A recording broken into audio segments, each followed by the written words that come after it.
నీ మతం, నీ దేవుడు, నీ అధికారం, నీ గర్వం, నీ డబ్బు, నీ హోదా, నీ అహంకారం, నీ ఇల్లు కట్టుకునేటప్పుడు నువ్వు చూసే వాస్తు ముహూర్త బలం ఏది ఇక్కడ పనికి రాలేదు.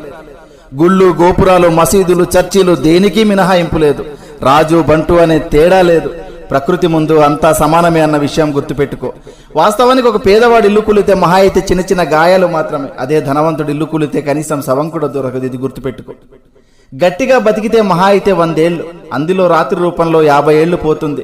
మిగిలిన 50 ఏళ్లలో ఏమీ తెలియని పసితనం అంటే బాల్యంలో 10 ఏళ్ళు గడిచిపోతుంది.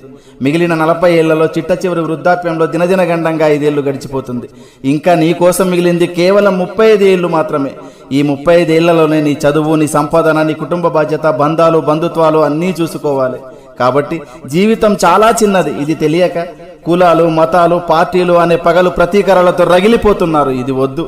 సాధ్యమైనంత వరకు నీ శక్తి మేరకు నీ సమాజానికి నీకు గుర్తుగా ఏదో ఒక మంచి పని చేసే వెళ్ళిపోదాం. Thank you.